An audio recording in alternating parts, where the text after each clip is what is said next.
We're going to read Not Norman, a Goldfish Story today. Kelly Bennett and illustrated by Noah Jones. Not Norman, a Goldfish Story. Not Norman. When I got Norman, I didn't want to keep him. I wanted a different kind of pet. Not Norman. I wanted a pet who could run and catch, and one who could climb trees and chase strings, and a soft, furry pet to sleep on my bed at night. Not Norman. All Norman does is swim around and around and around and around and around and around and around and around and around. This is it, Norman, I decided. I'm trading you in for a good pet. Norman doesn't move. Not even a fin twitches. How can I trade him like this? No one will want a sorry-looking fish in a gucky bowl. When I dropped Norman into a nice clean bowl, he started dipping and flipping and flapping his fins around. He looked pretty goofy, I have to laugh. Don't think just because you made me laugh that I'm going to keep you, I tell him. Tomorrow, you're out of here. Norman blows a stream of bubbles. The next day, I take Norman to school with me. If I talk him up real good at show and tell, maybe somebody will want him. On the way there, I see my friend Austin. Austin has a really cool dog and 7 puppies. Want to swap one of your pups for Norman, I ask? Who's Norman, asked Austin. My goldfish, I say. By the time I rescue Norman, half of his water is gone. Sorry, I tell Norman. When we get to school, I'm really sorry. He just stares at me all googly-eyed. Finally, it's my turn for show and tell. Just as I start to talk about the goldfish, Emily shouts, Jenny's gone! Who let my snake loose?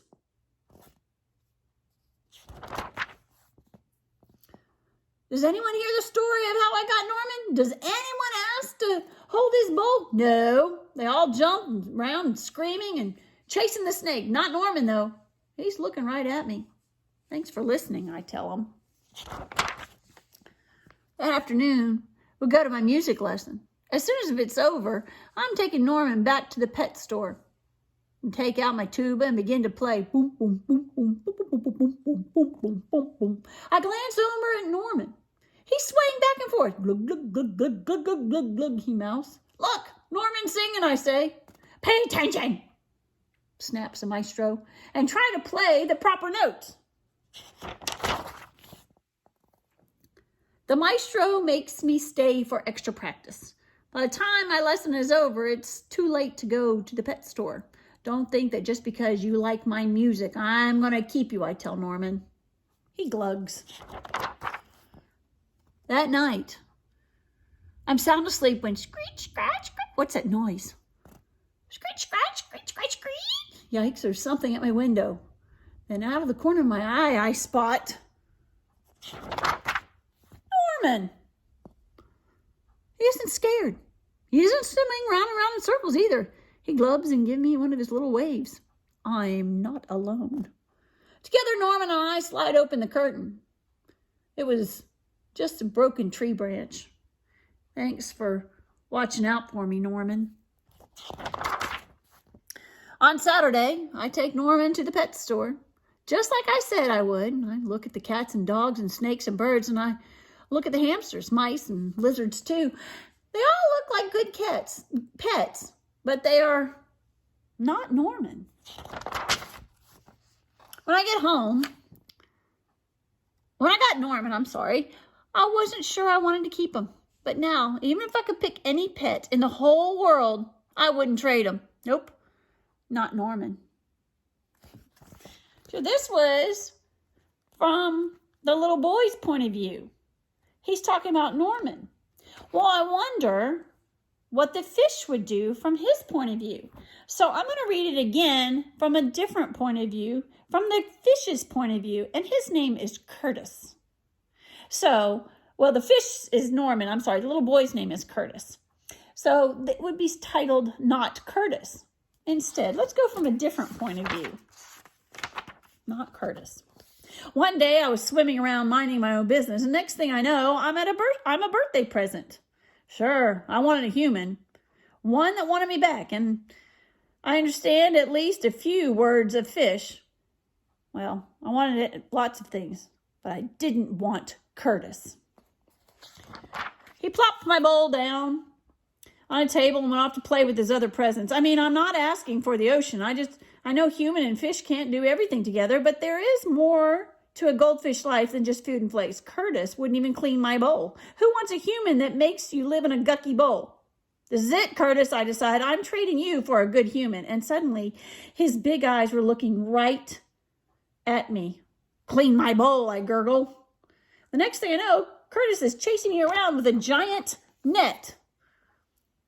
Don't hurt me, I blurb, and I pull my fin in real tight to me. Gentle as can be, Curtis lifts me out of the gunky bowl and into another. Keeping one eye on the net, I watch him scrub away the gunk. It feels good to swim in a nice clean bowl again, and I flip with joy. Don't think just because you clean my bowl that I'm going to keep you, I bubble. As soon as I find a better human, I'm swimming on. And Curtis laughs. The next day, Curtis takes me to school. If human school were anything like fish school, there would be lots to choose from. I'm hoping I'll find a human that I want. On the way, Curtis stops to talk to a tall boy. The tall boy belongs to a mama dog with a mob of puppies. Before I know it, those pups are on me. They are poking at me with their paws and lapping at my water. If those long tongues lick me, I'm a goner. Help, I gurgle. Help! I'm spitting, splashing, thrashing, but the tall boy doesn't even notice. And by the time Curtis rescues me, half of my water is gone, and he tucks my bowl under his arm, and he races to school. When he gets there, he refills my bowl, and he remembers to put in the clean water drops. Even Curtis is better than that tall boy with the puppies. I wait around the classroom almost all day, and it's not so bad there since there are other pets waiting too. One of them, a green snake, wants a new human too.